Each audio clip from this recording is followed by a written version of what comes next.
বড় মা এই শব্দটির সাথে পরিচিত নয় এমন মানুষ খুব কমই আছে। তবে বন্ধুরা, বড় মাকে চিনলেও আমরা হয়তো সকলেই বড় মার ইতিহাস সম্পর্কে জানি না। নমস্কার বন্ধুরা, আমি দীনেশ। চলুন আজ পাথরের উপর বড় মায়ের একটি ছবি আঁকি এবং পাশাপাশি বড় মায়ের ইতিহাস সম্পর্কেও একটু জেনে নিই। সে আজ থেকে প্রায় 100 বছর আগের কথা। নৈহাটির ভবেশ চক্রবর্তী তার 4 বন্ধুকে সাথে নিয়ে গেলেন নবদ্বীপে রাসের মেলা দেখতে। নবদ্বীপের বিশাল রাধা গোবিন্দের মূর্তি দেখে তিনি অবাক হন এবং তারও মনে ইচ্ছে জাগে যে তারাও একটি বড় আকারের কালী মূর্তি প্রতিষ্ঠা করে তার পুজো করবেন। তখন নৈহাটিতে ফিরে তারা প্রথমে 21 ফুট উচ্চতার এক বড় কালী মূর্তি বানান এবং তার পুজো করেন। কথিত আছে ভবেশ চক্রবর্তী প্রতিষ্ঠা করেছিলেন বলে এই কালীকে প্রথমে ভবেশ কালী নামেও ডাকা হতো। পরে মূর্তির বিশালতার জন্য তা সকলের কাছে বড় মা নামে পরিচিত হয়। জানা যায় কোজাগরী লক্ষ্মী পুজোর দিন বড় মায়ের কাঠামোর পুজো হয়।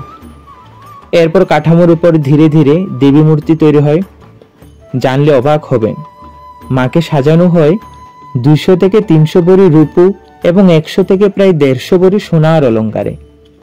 এখানে মায়ের পুজো করা হয় দক্ষিণাকালী রূপে। বড় মাকে নিয়ে একটি লাইন খুবই প্রচলিত, যা আমার নিজেরও খুব ভালো লাগে। তা হলো, ধর্ম হোক যার যার, বড় মা সবার।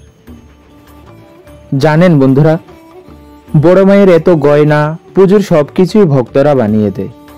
পুজোর জন্য কোনো রকম চাঁদা তোলা হয় না। অনেক ভক্তরাই মায়ের কাছে মানত করেন, ডন্ডি কাটেন। বড় মা কাউকে ফেরান না, মা সকলের ইচ্ছে পূরণ করেন। মায়ের কাছে পুজোর জন্য যা ফল, কাপড়, মিষ্টি আসে তা বিভিন্ন অনাথ আশ্রম, বৃদ্ধাশ্রম এবং বিভিন্ন সামাজিক কর্মকাণ্ডে বিলি করা হয়। মায়ের বেনারসি শাড়িগুলোও গরিব মেয়েদের বিয়ের জন্য দেওয়া হয়। বড় মায়ের জন্য দেওয়া ফল, মিষ্টি তা হাসপাতালের রোগীদের মধ্যে বিতরণ করা হয়। আমি যখন বড় মায়ের এই ইতিহাসগুলো পড়ছিলাম তখন কি যে ভালো লাগছিল, মানে বলে বোঝাতে পারবো না। মায়ের কৃপায় কত মানুষের উপকার হয়।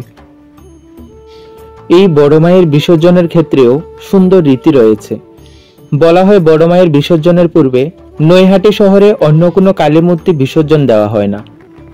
মা ও শিবের সোনার তৈরি চক্ষু ছাড়া সব গয়না খুলে মাকে ফুলের গয়না পরিয়ে বিসর্জন দেওয়া হয়। তবে বন্ধুরা, আজ বড় মাকে নিয়ে আর বেশি কিছু বললাম না। বড় মায়ের ইতিহাস বা বড় মায়ের মাহাত্ম্য বলতে গেলে দিন ফুরিয়ে যাবে, তাও বড় মায়ের মাহাত্ম্য শেষ হবে না। তো বন্ধুরা, আমার এই ছবিটি কেমন হয়েছে আপনারা অবশ্যই জানাবেন। আপনাদের যদি ভালো লাগে তাহলে কমেন্ট করে জানাবেন যে আপনাদের কেমন লেগেছে মায়ের এই ছবিটি।